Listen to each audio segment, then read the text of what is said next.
एक और बात बड़ी लोग पूछने लगे, कहते जी गाय की होती है, भैंस की भी होती है कि नहीं।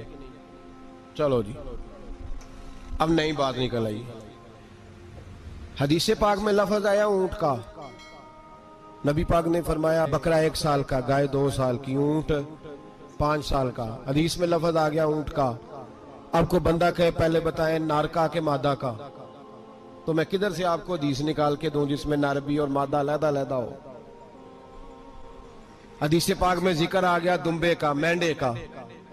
अब बाकी जो सारे जाग रहे हैं ना, अब गौर फरमाएं, बाकी एक बकरा है, एक छतरा है, एक दुम्बा है, एक देसी बकरा है, एक पहाड़ी बकरा है, तो लहदा लफ्ज कहां से निकाल के दिए जाए।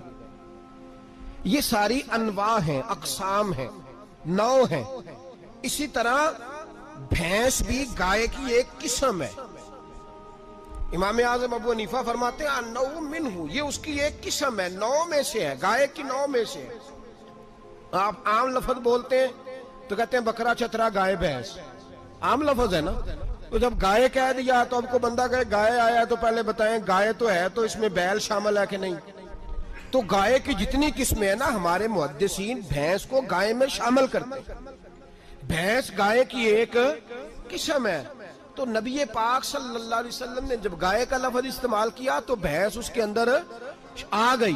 तो अगर गाय की कुर्बानी जायज है तो भैंस की कुर्बानी भी जायज है। अगर बैल की कुर्बानी जायज है तो कट्टे की कुर्बानी भी 100% जायज है। उसके अंदर 7 हिस्से डाले जाएंगे, उसे कुर्बान किया जाएगा, ये जायज है। अगर आप सही लफ्ज निकाल के दिखाने को कहेंगे तो फिर तो बड़ी चीजों में लोग उलझ जाएंगे।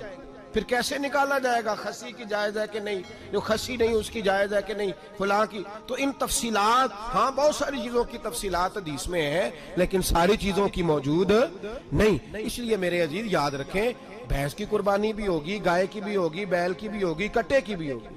जिनकी नहीं उनकी नहीं। हमने कभी कहा हरन की कुर्बानी भी होगी या मुर्गी की कुर्बानी भी होगी। तो हदीस मुबारका के अंदर जो चीजें मौजूद है उनकी जितनी इकसाम है उन सब की कुर्बानी करना हाँ जायज है। और मेरे नबी पाक सल्लल्लाहु अलैहि वसल्लम ने फरमाया जानवर खूबसूरत हो, लंगड़ा ना हो, काना ना हो, जख्मी ना हो, खूबसूरत जानवर लाओ, उसको ला के ज़िबा करो। लोग कहते हैं चलो उतने पैसे अल्लाह के रास्ते में दे दें, तो ये काफी नहीं काफी।